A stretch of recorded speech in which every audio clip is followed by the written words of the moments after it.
What about it, YouTube?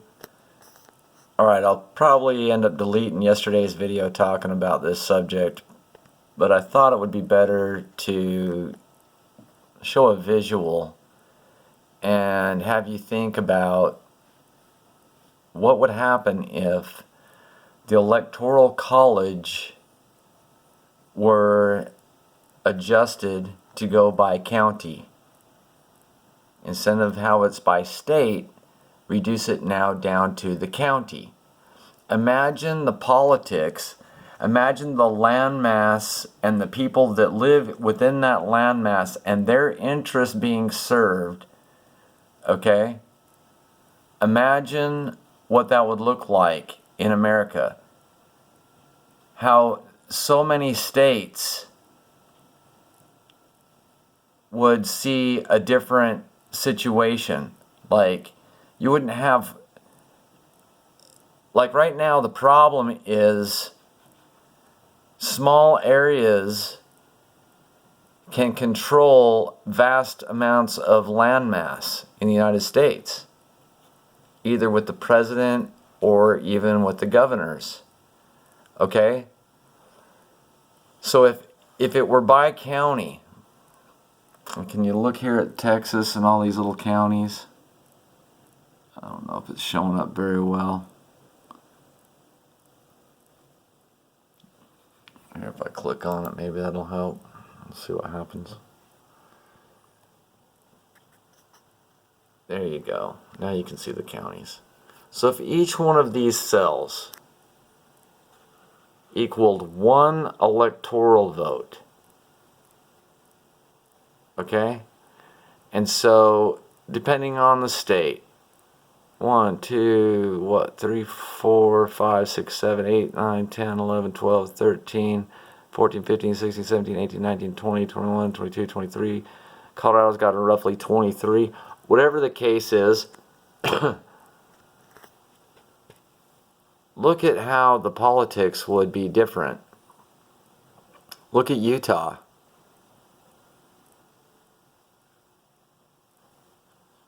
That's what I'm saying here.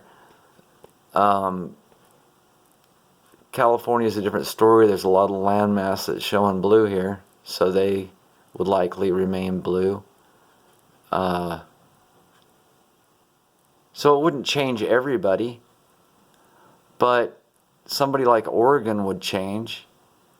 These couple of counties wouldn't be telling this entire huge landmass, wouldn't be controlling this entire landmass. And then nationally, if just going by, this is the 2016 election, by the way. So the 2020 election, we don't know yet, but you can imagine it would be along the same lines. There would be, landmass-wise, there would be a huge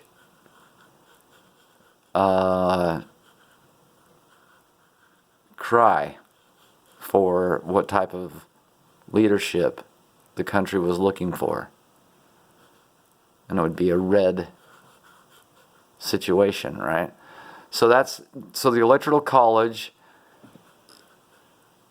is why Trump didn't lose in 2016. I think it's also why Bush won in 2000. And its intention was to avoid small pocketed areas of corruption from taking over the entire United States by reducing it to state electors. But by having the states get more electors by population, I think there's a problem with that. I think if you go just by county and you go by the popular vote of each individual cell within that state, okay, that county has a popular vote. That county's popular vote gains one popular vote for whoever. And then from there, you add up the counties, and there's a couple of different ways you could do it. You could have the state put forward one electoral vote, so that again it's not California telling Nebraska what to do, but there's also the idea of however many counties you've got is however many electoral votes you've got.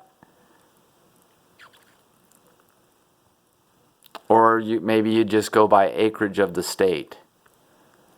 You know, your state acreage would fall in line with some, ratioed graph that would give you the same voice space-wise, because this is the United States. The United States is an arbitrarily defined nation. And so the landmass, if the concerns in Podunk, I don't care, Podunk, Texas, are being served, then you can rest assured that in urban areas and city centers, your interests will be preserved. So,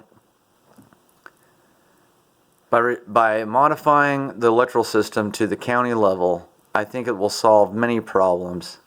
Problems with scandal, because instead of being able to just scandalize Pennsylvania and a few other states or cities in a handful of areas of the country in order to upset an election and the electoral process, now you'd have to go into each county. It'd be much more difficult, if not impossible. And so that's the idea here. Modifying the Electoral College to the county level for more local control over their politics. All right, God bless.